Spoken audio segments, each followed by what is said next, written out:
Bonsoir mes chers élèves, j'espère que vous allez bien. قرب الباك, je sais que vous êtes en pleine préparation. Bon courage à vous tous, Inch'Allah كامل تنجحوا, اللي تعب كامل Inch'Allah يجيبوا. Et bonne continuation. À la demande de beaucoup d'élèves, راح نهضروا على l'appel. La partie de l'appel, c'est une partie que je juge très facile dans le programme. Donc l'appel, سهل. Mais comme les élèves se sont quand même concentrés à l'historique ou à l'argumentatif, parce que l'appel c'est la fin de l'année, donc vous avez le choix.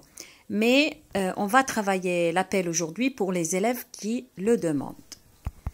L'appel, les شفتوه في troisième trimestre, donc on dit l'appel ou on dit aussi le texte exhortatif. Alors, qu'est-ce qu'un texte exhortatif ou le synonyme, l'appel? Qu'est-ce qu'un appel? C'est un texte qui émet un message pour faire agir ou faire participer le récepteur à une cause commune. Généralement, la cause, elle est humaniste. وش معنى هذا؟ معناها l'appel, c'est un texte qui donne un message. يبعث رسالة. Le message, le but تاعو c'est faire agir. معناها يسنى ردة فعل، يسنى انه le récepteur تاعو ولا اللي يسمع le message يدير حاجة، faire agir ou bien faire participer، يروح pour participer à quelque chose. Donc l'appel généralement a des raisons ou des causes humanistes، donc قضايا إنسانية اللي fait pousser les gens à faire quelque chose de bien, participer à aider les autres, arrêter par exemple de faire quelque chose de mauvais comme la violence, arrêter les guerres. هادو كامل c'est les messages ou les thèmes traités par l'appel. Donc هذا en général l'appel. L'appel, il est composé de quoi? Quels sont les éléments qui composent un appel? Parce que dans un appel, on a beaucoup d'éléments. Ce n'est pas comme le texte historique ou là comme le texte argumentatif. Nous avons le premier élément, c'est le destinateur ou l'émetteur. L'émetteur, il dit le message, il dit le message. Il est toujours caractérisé par je ou par nous. Donc toujours il est à la première personne. On a le destinataire ou là le récepteur. هو اللي يتلقى le message. Généralement, il y a un groupe de personnes, des élèves, des citoyens, ça dépend, donc il y a un groupe de personnes. Et l'élément le plus important dans l'appel, c'est le message lui-même, c'est le thème du message. Il peut être un thème sur la violence, ou pour aider les autres, comme l'appel de l'abbé Pierre ou autre. Maintenant, de quoi est structuré un appel? Comment est structuré un appel? Je fais une pause هنا نقول لكم راني نمد لكم les généralités, مانيش نمد كاع les détails d'un appel. راني نمد لكم les généralités باش تعرفوا très bien qu'est-ce qu'un appel. Alors l'appel fait trois parties essentielles, trois parties qu'on peut pas nier. La première partie, c'est une partie informative, ou on appelle ça une partie expositive, où on fait un constat négatif généralement.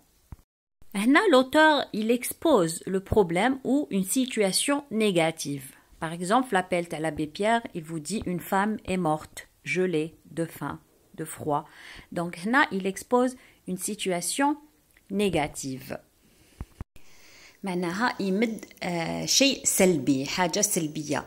علاش؟ Parce que pour faire un appel, il faut partir d'une situation, il faut donner des informations exactes. ماشي برك هكاك نمد un appel. نمد la situation négative, ensuite نروح la partie argumentative. Donc un appel fait la première partie expositive, la deuxième partie c'est une partie argumentative. وشنو l'argumentation هنايا؟ هنا l'auteur va vous proposer des solutions. Donc, il va vous donner des propositions. Alors, la proposition, je fais thèse, fais le point de vue tao, ou fais un ou deux arguments. Par exemple, l'abbé Pierre, il dit comme le texte tao, pourquoi ne pas faire des centres de dépannage pour aider les sans-abri? Là, c'est une proposition. La dernière partie, c'est la partie exhortative. C'est le lancement des demandes. هنا وين يكونوا الطلبات directement. Donc ما يقدرش من الأول directement يقول لكم donnez-moi, aidez-moi. Mais il met trois parties très essentielles. يبدأ بلا situation négative, expositive. ومن بعد يروح il donne son point de vue. يقول لك قادرين نعاونوا, قادرين نديروا, قادرين etc. C'est une partie argumentative. Ensuite, il lance les demandes. هنا il exhorte, يطلب, يأمر, etc. Donc هنا راهو plus à l'aise. ماشي directement أمرنا, mais مدلنا des situations. في هاد la partie عندنا plusieurs points de langue. Parmi les points de langue qu'on peut trouver, vous avez l'impératif, l'amr, vous avez l'expression de l'obligation, il faut que, et vous avez aussi le subjonctif avec que en soi, que. Les points de langue, تقدروا تلقاوهم en détail في d'autres vidéos تاعي. Donc l'amr ou l'expression de l'obligation ou le subjonctif.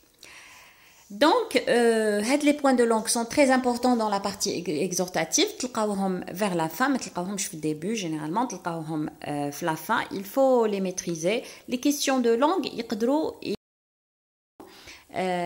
يكونوا عليهم, voilà. Par exemple, transformer à l'impératif ou la réécrivez la phrase suivante تكون فيها il faut وانتم ترجعوها il faut que باش ديروا le subjonctif, etc. Donc après نعطيكم les questions اللي يقدروا يطيحوا في l'appel. La visée ou là le but de l'appel, c'est convaincre et faire agir, parce que l'appel il reste un texte argumentatif. Un texte argumentatif اللي يخلص une exhortation. Alors la visée qui m'a شفتوها في la vidéo précédente, c'est تكون sensibiliser, convaincre, etc. Mais l'essentiel, c'est le but de l'appel ou la visée de l'appel, c'est faire agir le destinataire. معناها طلب ردة فعل. أنا نطلب ونستنى ردة الفعل من اللي طلبته. Voilà, هذا واش فيه l'appel en général. ما تنساوش ان j'aime la vidéo, un partage, اللي مازال ما abonnéوش يابونيو à ma chaîne parce que je compte faire des cours de français de base pendant les vacances ان شاء الله. ونقول لكم bon courage, نتمنى لكم كامل الخير ان شاء الله تخدموا في toutes les matières وان شاء الله français يجيكم سهله, surtout avec ma chaîne. Alors bonne révision et à la prochaine.